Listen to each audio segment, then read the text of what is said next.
Shifa of the Marid. Those who are sick have been mentioned. One of the senior ladies of the community is not feeling well. Inshallah, for her, quick recovery, and those who are not well, let's recite the Surah Al-Mubarakatul Fatiha. Bismillah ar-Rahman ar-Rahim.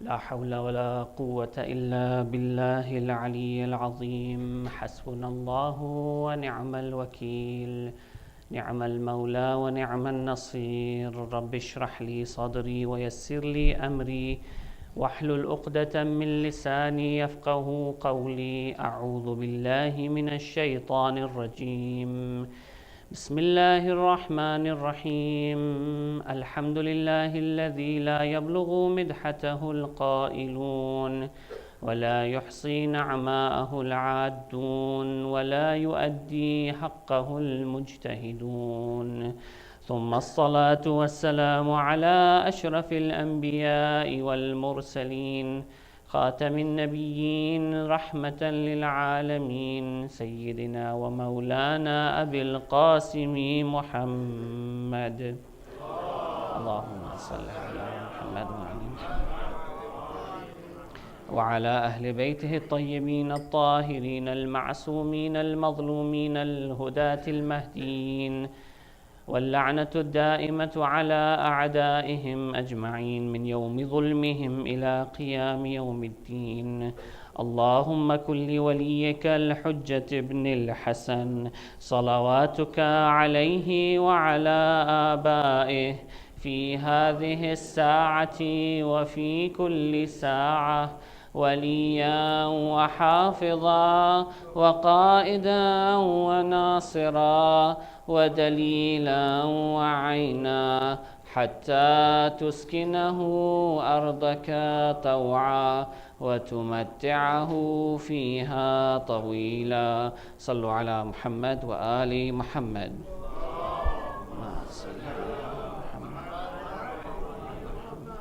My dear brothers and sisters, Assalamu alaikum jami'an wa rahmatullahi wa barakatuh. Before I begin, I request all my dear brothers to come closer to the minbar, inshallah, so we can sit together, inshallah, in the spirit of unity and brotherhood, remembering Imam al-Hussein Aba Abdullah. Sallu ala Muhammad wa ali Muhammad.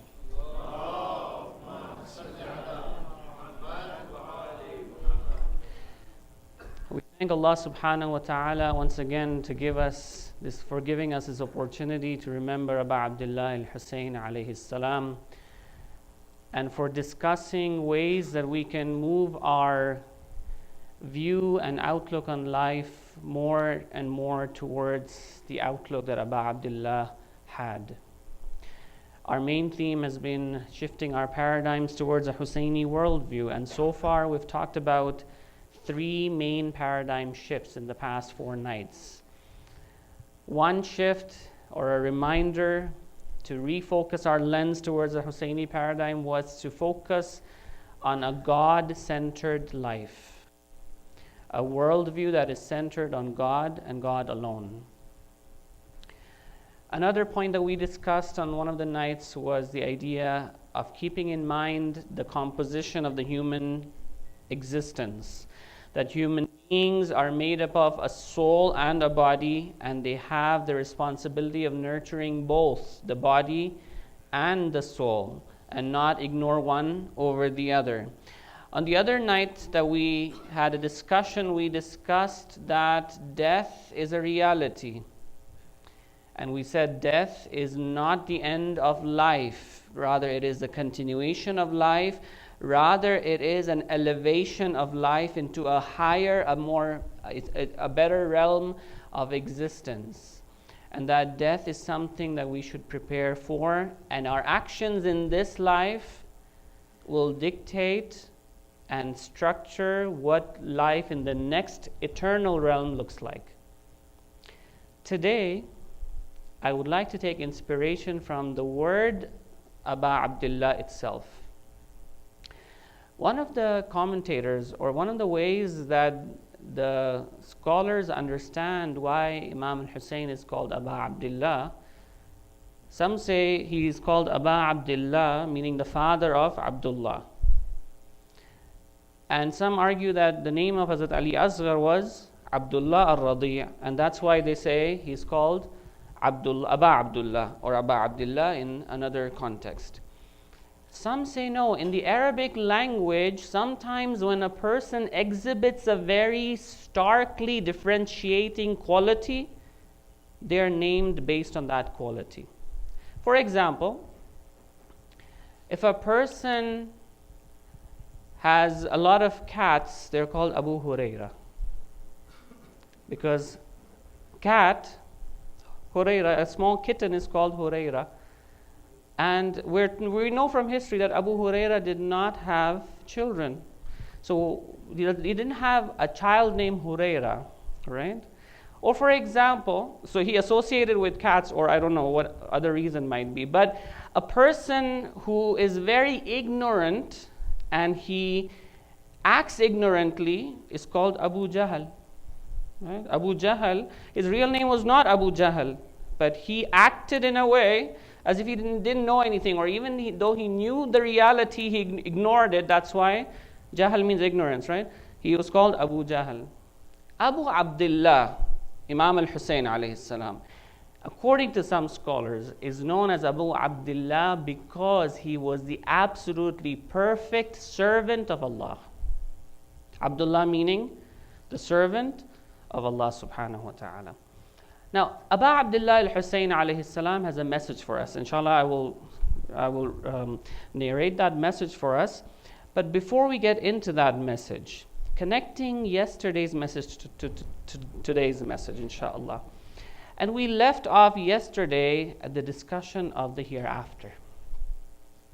And it's very important I mention this so that we can connect very well to today's discussion.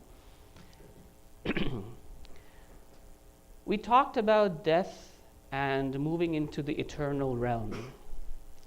And one question that keeps bugging us is, how do we prepare for the next world? There's a beautiful verse of the Holy Quran that whenever I recite and think of, it really makes me wonder whether I am ready for the hereafter or not. And this verse goes this way.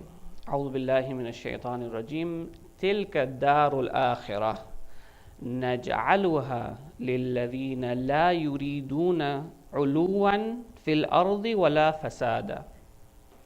That realm, that abode of the hereafter, تلك الدار الآخرة, we shall make it, or we shall ordain for those people who do not intend to have two things on this earth. Two things. One is ulu and one is fasad. What does ulu mean and what does fasad mean? Ulu means to consider oneself to be better than others. To be considering oneself to be at a higher level than others. Whether it's materially or even spiritually. Simply put, arrogance. Arrogance. And the other quality that Allah says, the one who has fasad or corruption, if a person has any one of these, if they have both, then it's even worse. But if even one of these, if a person has, then the abode of the hereafter is not ready for them. And as we talk about these discussions of preparing for the hereafter, one of the key qualities that humanity needs is humility, tawadu', is the idea that I am not better than others. I am not supposed to even think of myself to be better than others. The moment I start thinking that I am better, I fall spiritually. Think about it, my dear brothers and sisters.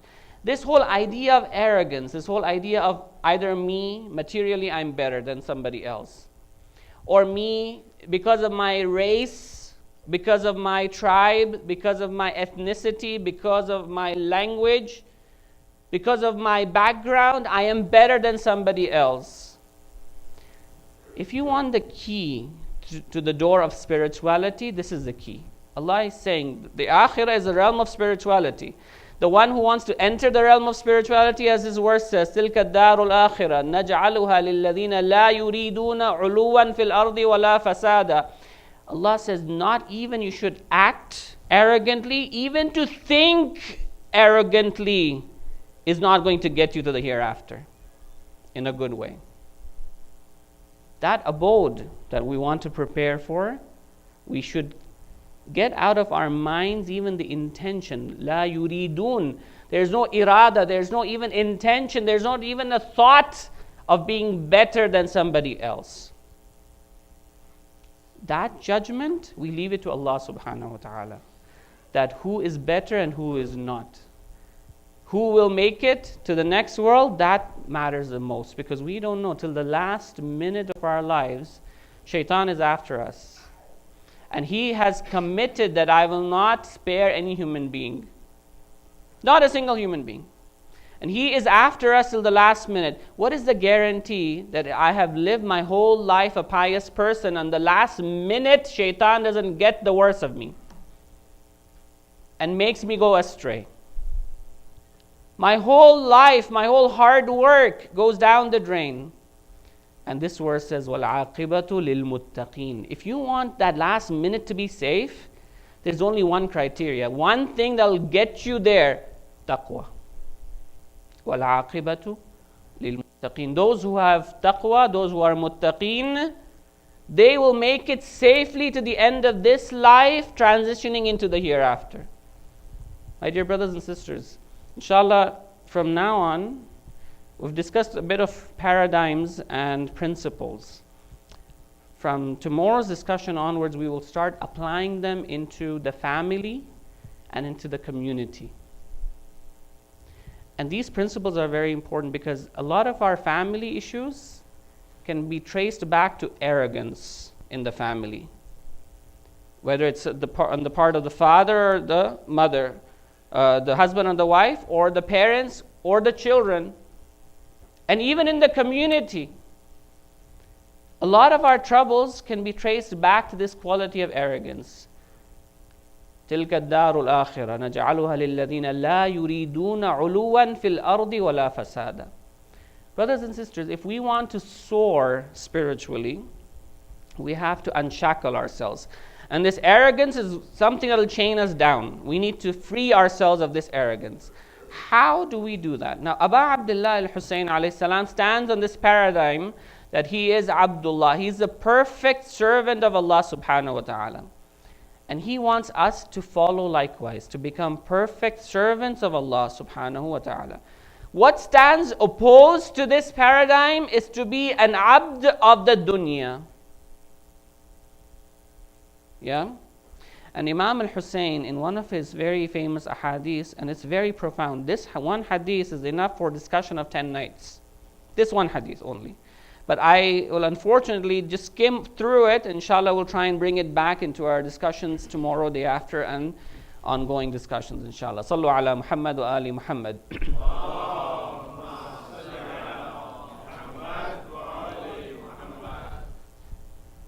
A lot of times we feel very spiritually tight, inqibad as they call it. And we are constantly looking for a way to feel relieved, released, spiritually high, ecstatic, right? Imam al-Hussein is telling us that naturally, an-nasu abidud dunya. An-nasu abidud dunya. Humankind, people, in general, are slaves of this low life. Dunya, I will translate. It's not this earth or this world. So let's not keep going back and think dunya is just this earth or this world. No. Dunya is a concept that's very important in Islamic terminology. And Amir al-Mu'mineen alayhi salam, in his famous khutbah or his famous saying where he says, Dunya ghurri ghairi, go away and deceive somebody else. I have given you talaq 3 times, thrice. Now, if it is this dunya where we earn our living, halal living, would Imam divorce this dunya that we live on, stand on, live our lives on? No. The dunya that is meant in Islamic terminology that you usually see is simply put anything, whether it's a thing or a concept or a being, any person who takes us away from the path of Allah subhanahu wa ta'ala. Anything. Whether it be a concept, an idea, if that idea is not in line with what Allah wants from us, that's dunya. If a person comes our way, disguised as a friend, or maybe a family member, or somebody very close and dear to us and says, let's do something that is, and I know that it's going to take me away from Allah.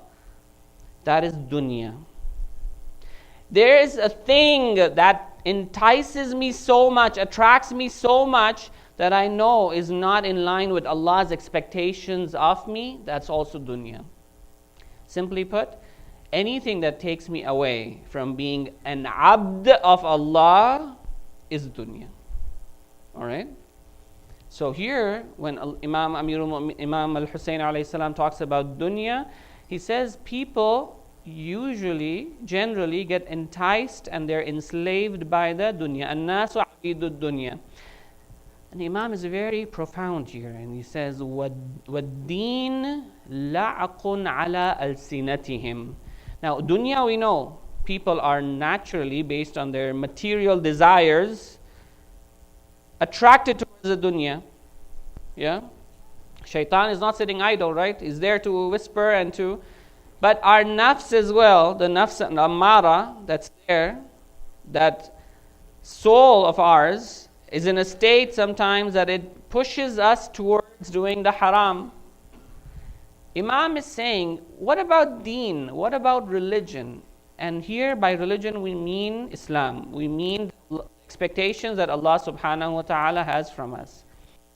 Imam says people give religion lip service until the time religion is in line with their material interests, they go along with religion. وَالدِّينُ لَعِقٌ عَلَىٰ أَلْسِنَتِهِمْ يَحُوطُونَهُ مَا دَرَتْ مَعَايِشُهُمْ. Till the time their life is good, everything is comfy, religion, way to go, let's go. Alright? But now time comes, and Imam says, وَإِذَا مُحِّسُوا بِالْبَلَاءِ قَلَّ الدَّيَّانُونَ. When they are afflicted with trials, those who are truly religious become few. These are the words of Imam al-Husayn alayhi salam.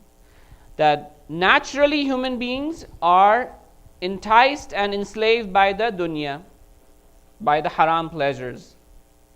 And religion is used by people till the time it goes in line with their lifestyle.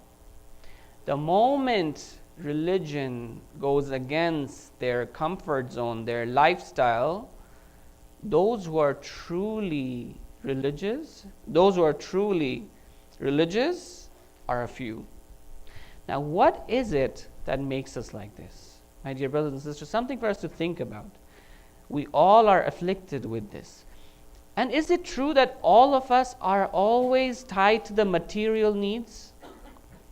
As human beings, there's one portion, one aspect of our existence that is indeed in need of material desires, right? We can't survive without food. We can't survive without drinking. We can't survive without sleeping. We can't survive without a shelter, clothing. All these are basic needs. Till the time their needs and till the time they're fulfilled through halal means, they're not only dunya, rather they are your deen. Deen wants you to, religion wants you to have a good life, a decent life, a life that is in line with your status. Deen does not want to keep you away. As we said 2 days ago, Deen is rather here, religion is rather here to make your pleasures elevated, and not let you stay at the low pleasures. Deen wants to take you by the hand. Religion wants to drive you to higher pleasures. Have these pleasures in dunya to the halal way. But don't forget there is something higher waiting for you. Go after those, and deen is for that. Now, how do we go after those higher pleasures? Inside us, there is something called the fitrah. And I'm going quite fast. There's some of these concepts that I need to mention because they will come in handy later on, inshallah, in our discussions. There's something inside us called the fitrah that constantly pushes us towards perfection. It constantly pushes us to seek the best in our life. So if you feel that you want to be the best at what you can be, it's not against your natural inclination. Allah has put it in us to seek perfection. But now, if sometimes this perfection goes against Allah's will, or goes against what is good for us, that is where Sharia comes in and says, it's true you want to have pleasure. It's true there is a material desire to be with maybe the member of the opposite gender. Don't go this way, go this way. Don't go this path, it's haram. Gunah kabira, it's a major sin. Rather go this way.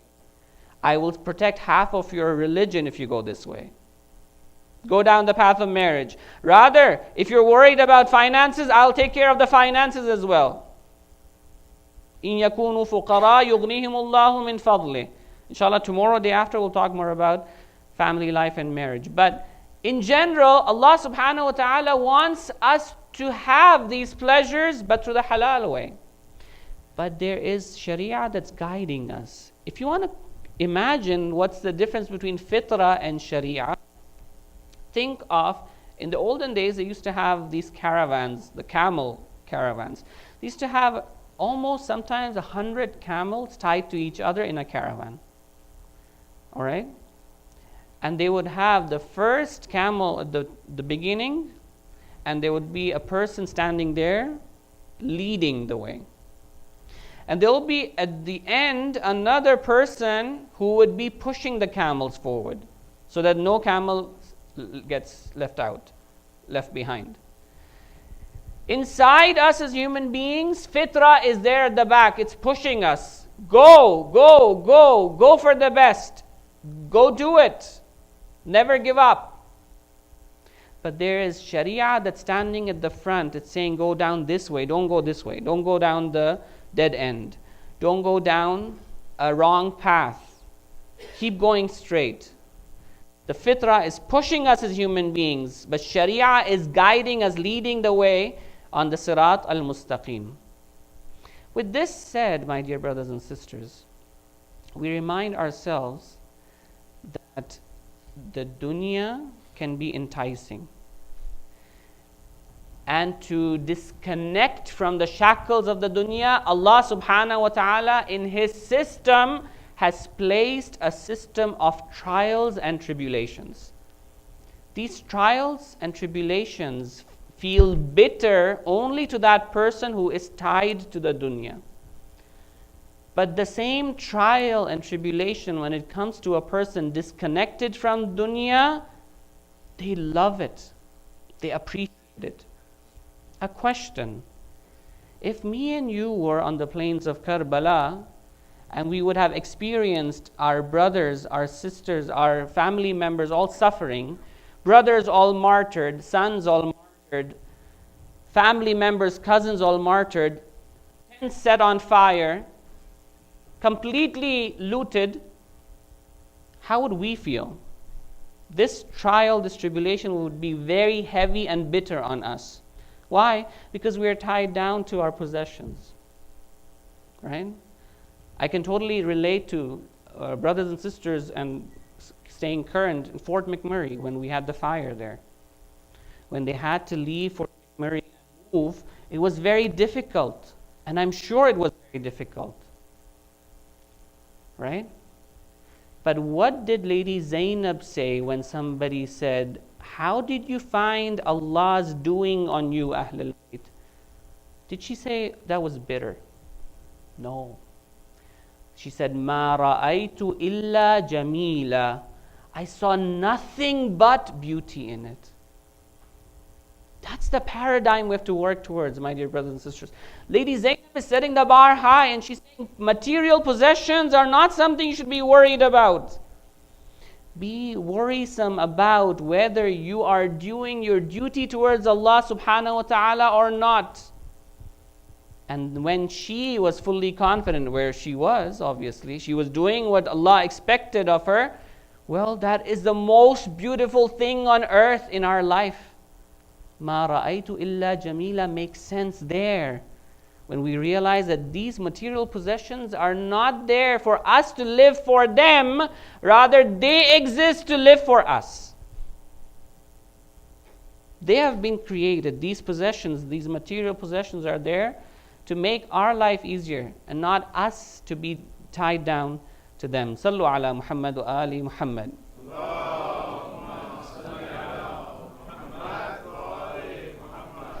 My dear brothers and sisters, trials and tribulations will come. And as the Quran says in Surah Al-Mulk, that الَّذِي خَلَقَ الْمَوْتَ وَالْحَيَاةَ لِيَبْلُوَكُمْ أَيُّكُمْ أَحْسَنُ عَمَلًا. Allah has made life and death for this reason. And we're talking about death yesterday as well. And we're talking about life the day before as well. Allah has made life and death for this reason, so that He may test you, He may try you. لِيَبْلُوَكُمْ. Bala will come towards you. Bala in Arabic is not the same bala in Urdu, right? Bala in Urdu means calamity. Bala in Arabic means trial, a tribulation, a test, right? Allah will give you a test to check who amongst you is the one who does the better deeds, not the most numerous deeds. Ahsanu amala. Brothers and sisters, in our situation right now, as we speak, living in this society, we are being tried. And this is the test here. As Imam al-Hussein tells us, الناس عبيد الدنيا وإذا محسوا بالبلاء قل الديانون. Why do we find ourselves, when tests and trials come towards us, religion starts to slip away? Why? One possible reason could be that we don't realize that the situation we are in is a test.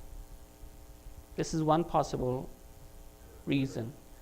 But once a person achieves that basira and insight and realizes, hey, what's happening with me right now is a test from Allah. I need to smarten up. I need to realize what's my responsibility towards Allah, and I need to do it. Not only just know it, I need to do it.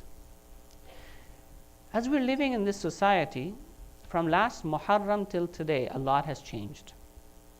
And I'll be very current. Today, inshallah, might end up taking a bit more time. Inshallah, you'll forgive me, but there's a bit of discussion I need to get through today, inshallah. And I see that there is less space in the back. I request the brothers to recite a loud salawat and move forward, please. Allahumma salli ala Muhammad wa ali Muhammad. Sallu ala Muhammad wa ali Muhammad.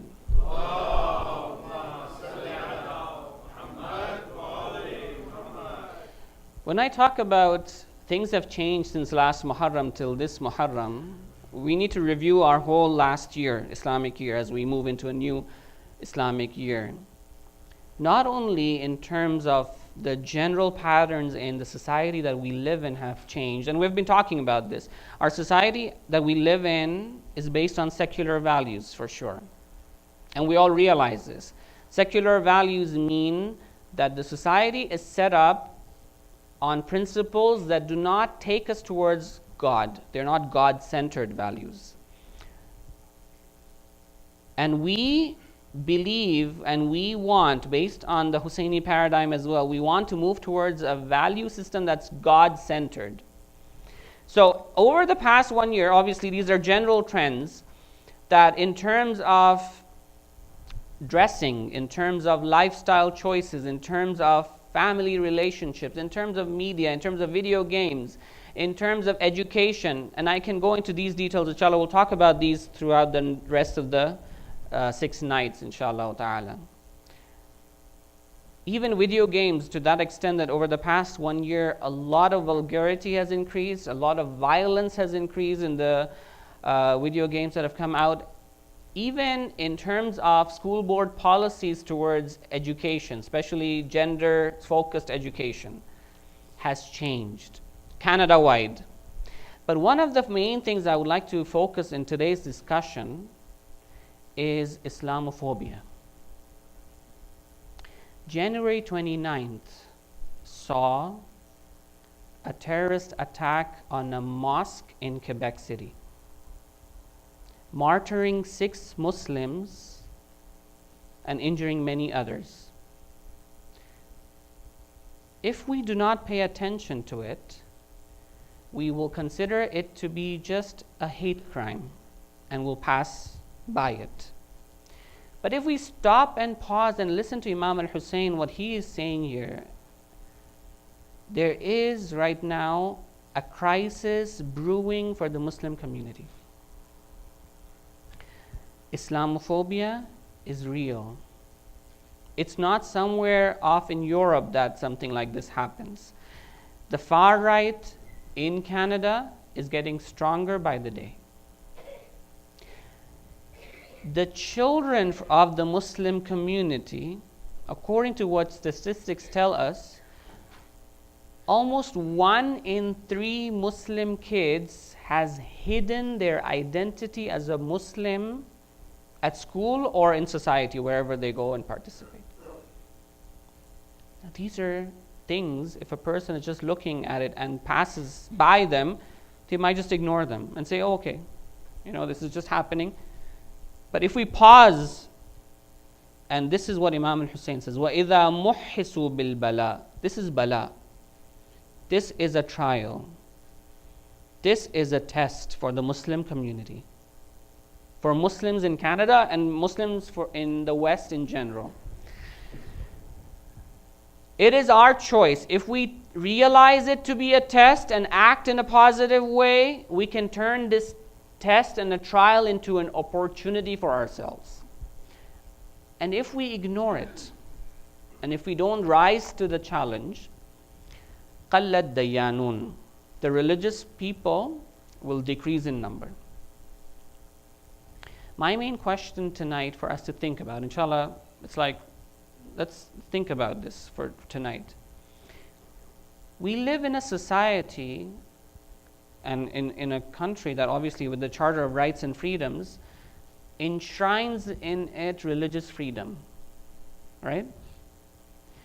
In a country where there is freedom of religion, our children are doing what we call taqiyya. They are hiding their identity. What's going wrong here? Where if there's a country where the laws are not against our religion, where we're not limited and prohibited in practicing our faith by law, why is taqiyya taking place now? Why are children hiding their identities at school? Well, obviously they're being bullied.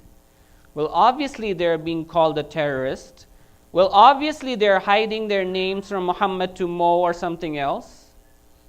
Well, obviously they're acting more like they belong to an ethnicity rather than a religion. Well, obviously they're avoiding to pray salah at school, letting it become qadha. By the time they get home in winter, it gets qadha.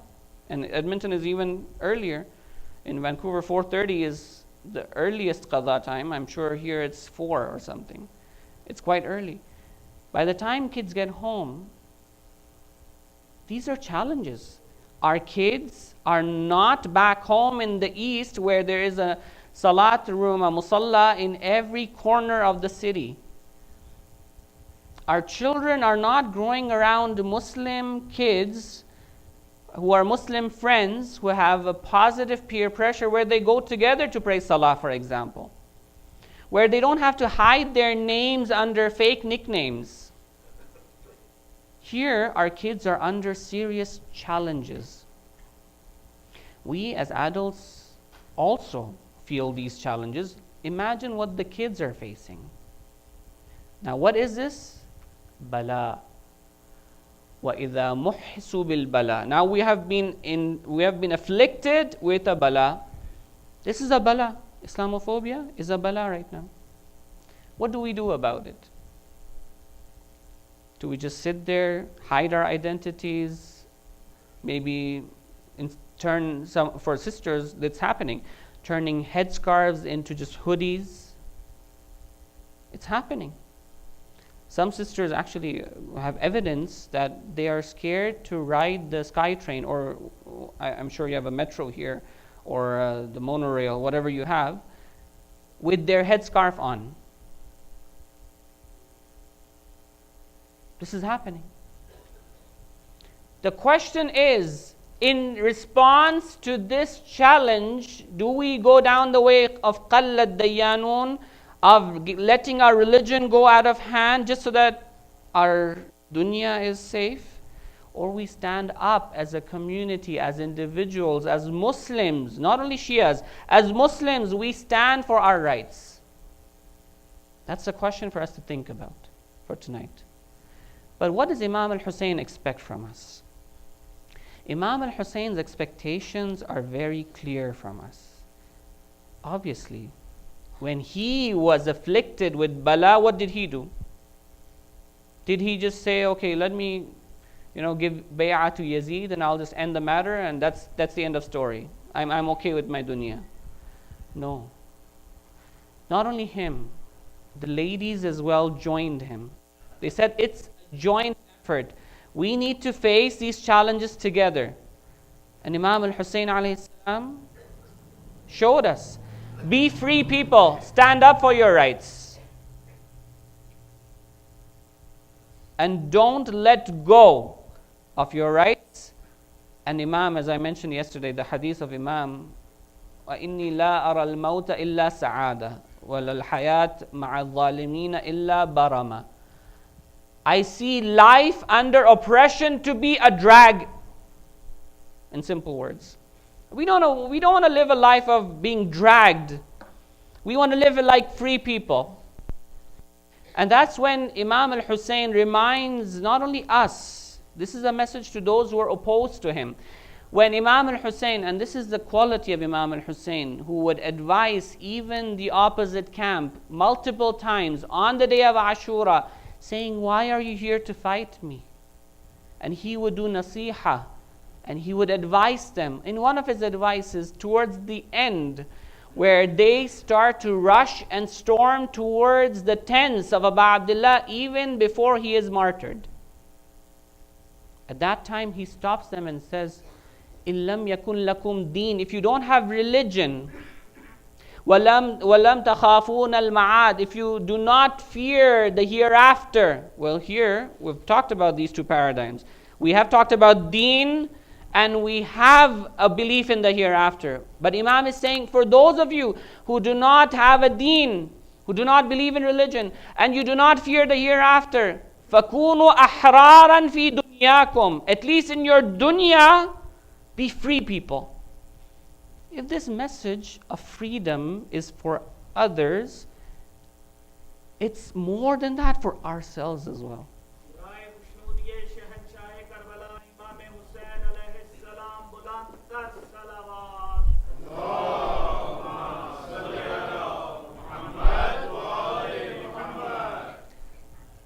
Let's be free. Let's unshackle. Let's unchain the dunya from ourselves. And once we become free, we will soar. Even if we don't get to a status materially in this world. If we're trying to measure success by how many MPs, Muslim MPs we have in the parliament, maybe we're going down the wrong way. Rather, we should measure it with how many Muslims can protect their faith in these conditions. That is maybe a better yardstick for us to gauge our success as a community. If we get MPs, alhamdulillah, nurun ala nur. But protection of our faith and being free people is of the highest importance. That's what Imam al-Hussein stood for. Now, what can stop us? And here I will like to pause and go into a bit of masail. Imam al-Hussein tells us, and these are words of Imam al-Hussein alayhi salam, on the plains of Karbala. On one hand, he's telling these people to be free. On the other hand, he is telling us also the reason why these people are not being free. When Imam al-Hussein, in one of the instances when he was trying to call out to them so that they would quieten down and listen, they would not quieten down. They would make sounds to drown Imam al-Hussein's voice. And that is where he says, there is no doubt that this is happening because مُلِئَتْ بُطُونُكُمْ بِالْحَرَامِ, because your bellies are filled with haram. If bellies are filled with haram, we cannot be free people. If bellies are filled with haram, we cannot be free people. And my dear brothers and sisters, especially those parents who are concerned about the tarbiyah and Islamic upbringing of their children, this is like the first thing in a complete idiot's guide to tarbiyah of children. First principle, having halal income and making sure our tummies, our bellies are not filled with haram. 3 points from the fiqhi side of what can make our bellies filled with haram. Number 1, assuming that we have everything sourced halal, our income is coming through halal means, and I'll in the second and third point talk about how does that income also become haram. Assuming our income is halal, it's coming through legal, shar'i means, our bellies become filled with haram when we do not pay attention to halal sources of consumption of nutrition. Basically halal food. Halal food. If we're not concerned about halal food, slaughtered Islamically, dhabiha, that's filling our bellies with haram. And it'll have an impact on us being free-souled people. That's number 1. And including under that is a discussion which I will not go into detail. Not only the process of slaughtering the chicken or the cow or the goat or in some cases the camel, but also keeping in mind the seafood. Not all seafood is halal. Also keeping in mind the other kinds of edibles that we have.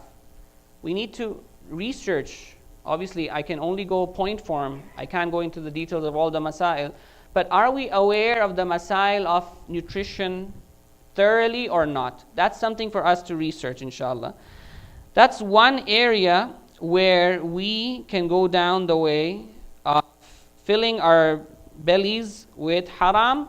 Alongside nutrition, consuming things that come through halal means. We have halal money, but I go into casino and gamble. The money that I earn out of that is now haram, because gambling is haram in Islam. And whatever things I purchase with that money, even if I go buy halal hamburgers, halal burgers on hamburgers, it is filling my belly with haram. It is.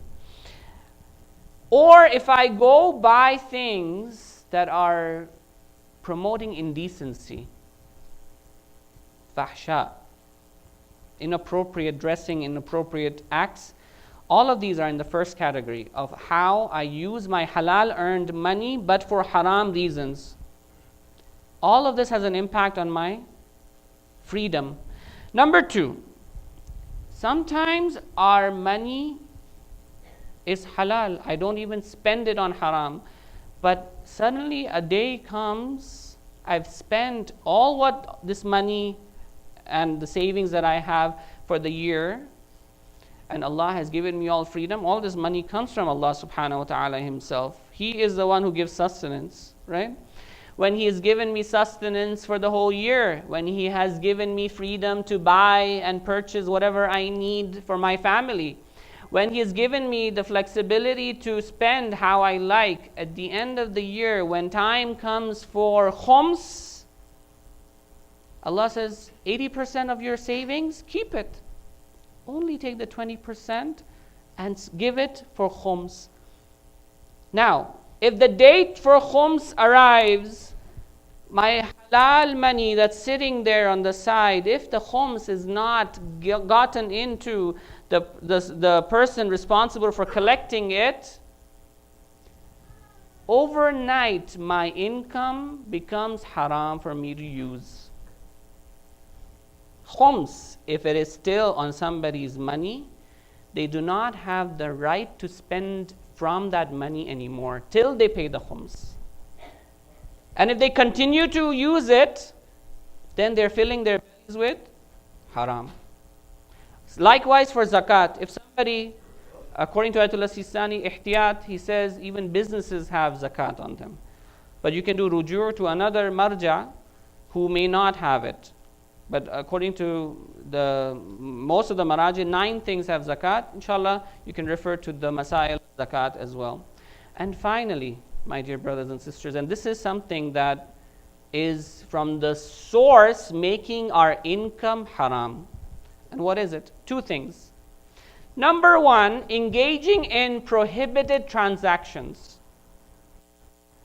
I engage in a transaction that Allah subhanahu wa ta'ala does not permit. I engage in a transaction where I charge interest. And the interest money, even a cent of it, if it is spent on my consumption, I am filling my belly with haram. Interest is one example. Obviously, there are details in it. And there might be question marks on people's faces. Now, what do we do with our bank accounts? What do we do with credit cards? What do we do with mortgages? Yes, there are discussions there, and there are instances where because of need, the maraji have allowed in certain cases. Because of need. But there is a difference as well of charging interest versus paying interest. And there's a whole discussion. I won't go into it right now, but inshallah, if there is interest, not the money interest, I mean the interest, then maybe we can arrange to have maybe a discussion or a workshop separate to go into a bit more detail. Another example of a transaction that may make our money, our income from the base haram is to engage in buying and selling najis items, for example, especially alcohol. Anything to do with alcohol, my dear brothers and sisters. There are severe, very strong ahadith from the Aimma, even to that extent that you are not drinking, not buying, not selling, not manufacturing alcohol, even carrying alcohol, or even, simply put, doing anything that allows for alcohol to be perpetuated in society. In any small way as well. Imam as-Sadiq in his hadith says, may Allah's mercy be removed from such a person who even may engage in washing the utensils of alcohol.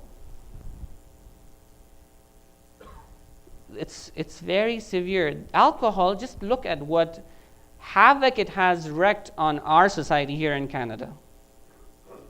You have MADD, Mothers Against Drunk Driving. You have Alcoholics Anonymous. You have all of these as a result of alcohol being free in society. When you take this evil out from the root, what happens to the society? It becomes free. It becomes spiritually elevated. And if we have something like this around us, we should, as Muslims, keep away from anything to do with alcohol. Otherwise, our income will become mixed with haram. And one last point in this, there's a lot of discussion, but one last thing that is very relevant for those people who are not maybe in business, but who are working as jobs.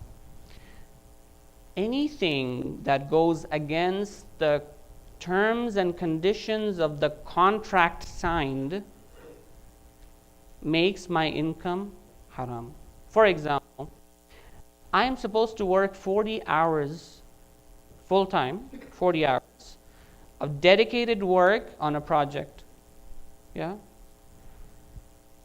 And the halal way would be that whatever income I'm getting is in exchange for these exact 40 hours, not even 39 hours and 55 minutes and a few seconds. No, 40 hours complete to the last second and millisecond. Sharia is very severe on this. Yesterday's example of the toothpick, please keep this in mind, inshallah. If I am sitting in my office, if I have work to do, and if I am on my WhatsApp, or if I am doing personal emailing, or if I am engaged in a personal conversation, I am shortchanging my employer. I am not fulfilling the terms of my contract. This extra money that has not come in exchange of my halal service is now haram on me, unless the employer does something called musalaha. You tell them that, hey, I actually use some of my office time to use for my personal needs, personal issues. If he says, okay, that's fine, no worries. Obviously, you need to mention that. You don't just say, you use 10 hours or 40 hours and say, I use some. No. Say, I use 10 hours or so. Then, okay, then there needs to be a musalaha. Musalaha means, in our terms, mafa mafi. Yeah? Or, in Urdu as well, there is a mutual forgiveness of the zimma. Bari uzimma karna kisi ko, right? So basically, or otherwise you work that extra amount of time that you have spent on personal things and add it to your weekly time. Work overtime, but don't charge for it, right? But keeping in mind, in Islam, as Allah says, awfu bil uqud, stay wafadar to your terms and contracts. When it comes to your terms and contracts, be very faithful. Even if it is with a non-Muslim. This is what defines us as Muslims. Anything outside of this, and this is just a very overall summary, the ahkam in each of these points are in detail. This is a whole course in ahkam, but we pray to Allah to guide us and to help us keep our income halal so that we are filling our bellies with halal and not with haram. Sallu ala Muhammad wa ali Muhammad.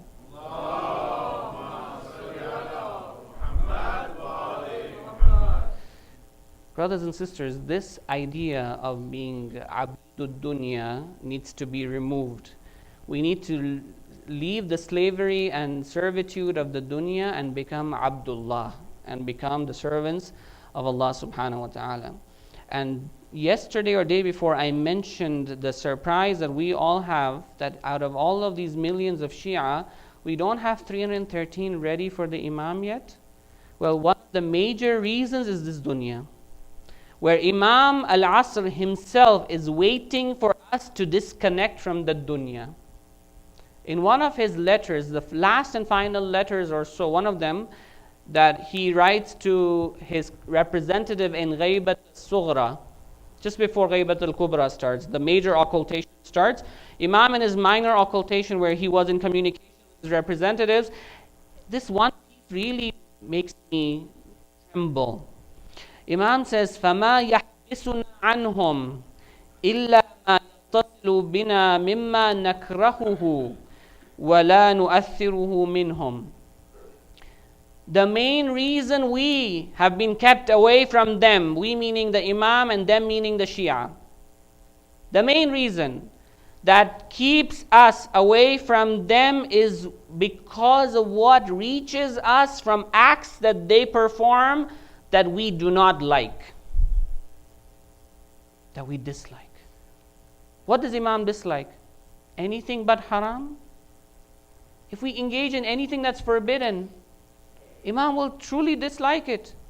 And one of the major reasons that zuhur of the Imam is being delayed, and I say this with authority, it's being delayed, is because we as Shia, we are relaxed, we are abidud dunya. We're not waking up to the call of Imam al-Hussein where he said, Hal min nasirin yansuruna? We're still waiting that when Imam will come, we will wake up. Imam is saying, you wake up, I will come. Get out of the trap of the dunya. Unshackle yourselves. Soar so that I can come and make you soar more. And make the whole world a better place. Brothers and sisters, Shia of today have the burden of history history on their shoulders. History is waiting for Shias to rise and waken up themselves, so that this delay of the zuhur of the Imam can be shortened and the Imam can come sooner.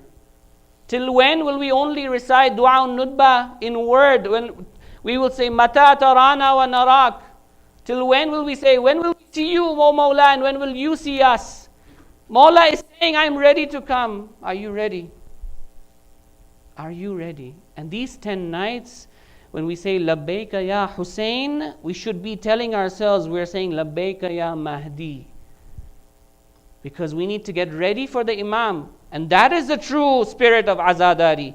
That is the true spirit of mourning. Mourning for Abu Abdullah should push us towards preparing ourselves for the Imam of our time. And this true liberation will make us soar spiritually. Our hearts will be at peace.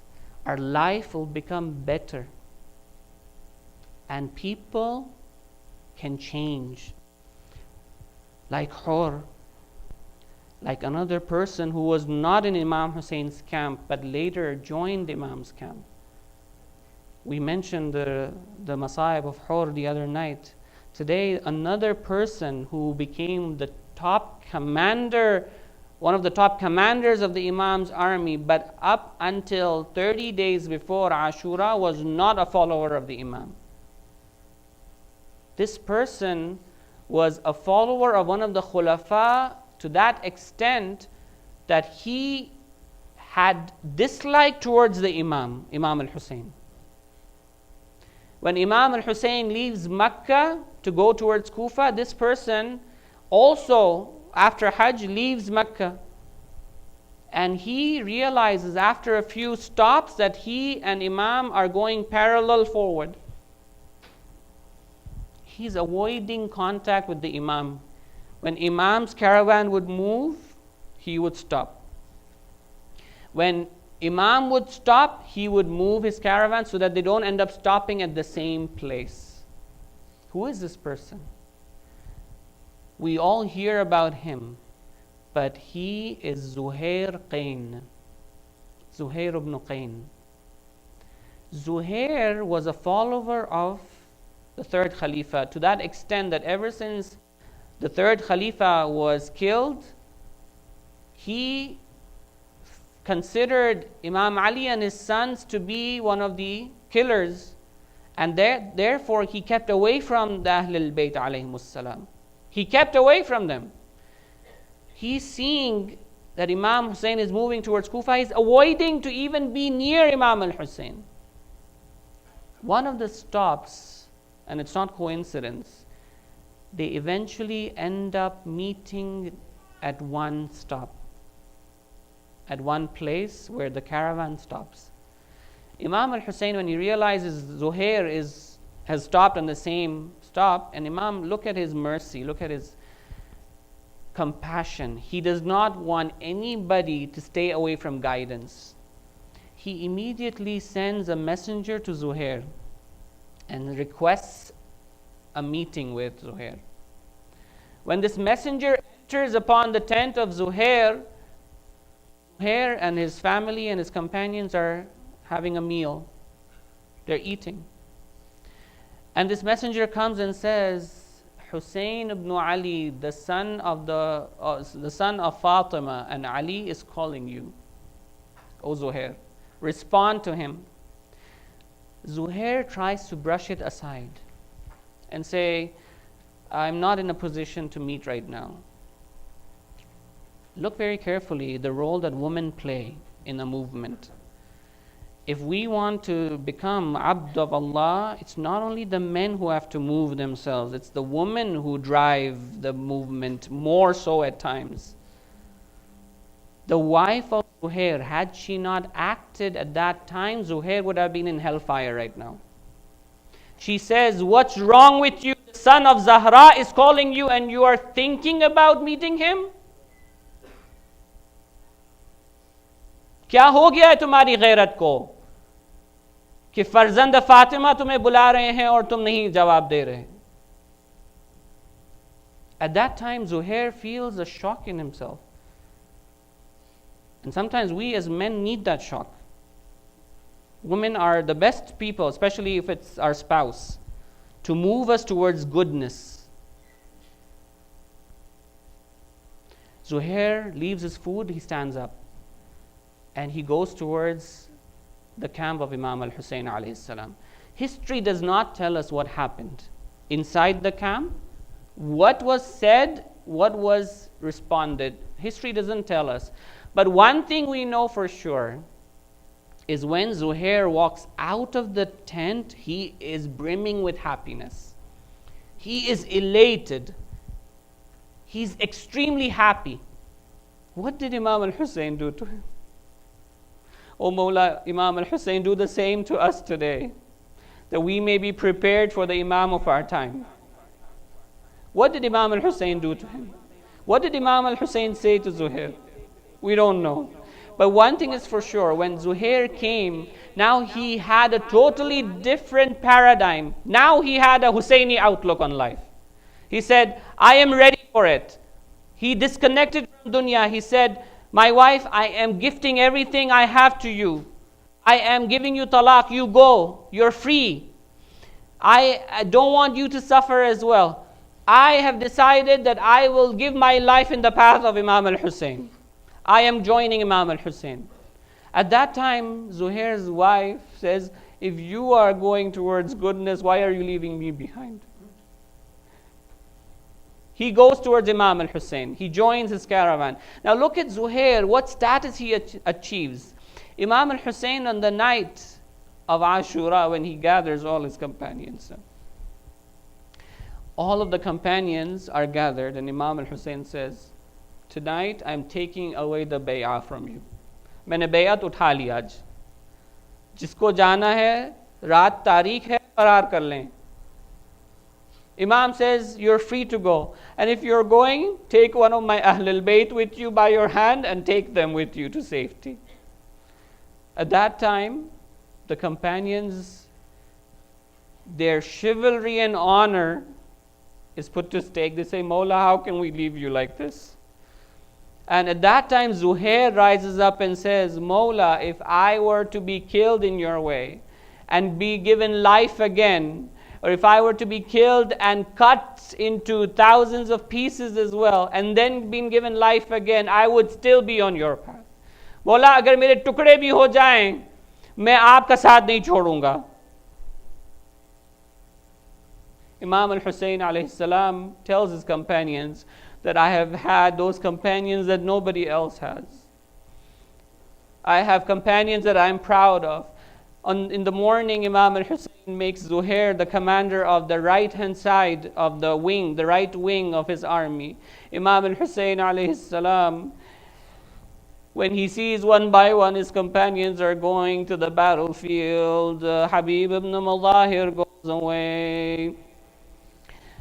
Now it's time for Zuhur. Imam al-Hussein alayhi salam is reminded by Abu Thumama. Thumama says, O Mawla, we are fighting the battle. It is indeed time for Salat. Imam tells Abu Thumama, Ja'alaka Allahu min al-musallin. May Allah make you and point you from those who are truly the people of Salah. Imam al-Hussein now stands for Salah. Or two companions come forward and they say, we will guard you, Imam al-Hussein. The moment Imam al-Hussein starts to pray, arrows start flying towards Imam al-Hussein alayhi salam. Imam al-Hussein is praying Salat al-Dhuhr. He says, Allahu Akbar. Sa'id ibn Abdullah comes, stands in front of the Imam, protecting the Imam, and Zuhair stands next to him, making sure no arrow touches the blessed body of Imam al-Hussein. Sayyid ibn Abdullah, when Imam says, Assalamu alaikum wa rahmatullahi wa barakatuh, he falls to the ground and he looks to the Imam, and Imam looks at him. He says, O Mawla, have I fulfilled my promise to you? Imam al-Hussein says, indeed, Sa'id, you have done so. Zuhair is also filled with arrows on his chest, but he he still is alive. Zuhair says, "Oh Mawla, let me go into the battlefield and fight the enemies of Allah. Let me fight the enemies of Rasulullah."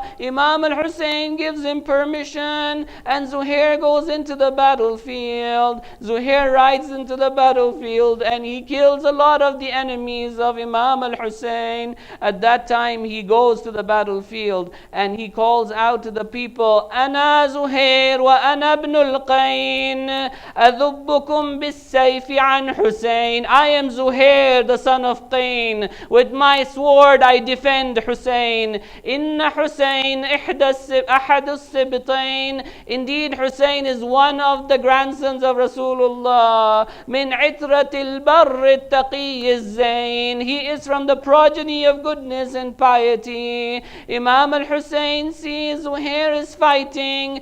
Zuhair fights and he reaches point. The injury of the arrows is taking a toll. The injury from the swords is taking a toll. Zuhair cannot balance anymore. He falls to the ground and calls out, says, "Assalamu alayka ya Aba Abdullah." Zuhair falls to the ground. Imam al-Hussein rushes towards Zuhair. This is what Tawbah does to the people, that the Imam of the time goes towards people who were enemies at first, now they're friends.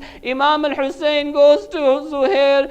Imam tends to Zuhair and Zuhair passes away. But oh my Imam, when you will come to the ground, who will come to you? Swords were hitting the Imam. Arrows were piercing the Imam. Stones were being hit on the Imam. Imam al-Hussein comes to a point where he cannot balance on the horseback. He falls to the ground. Bismillah wa billah wa ala millati Rasulillah. Inna lillahi wa inna ilayhi raji'un. وسيعلم الذين ظلموا آل محمد أي قلب ينقلب. مات من حسين.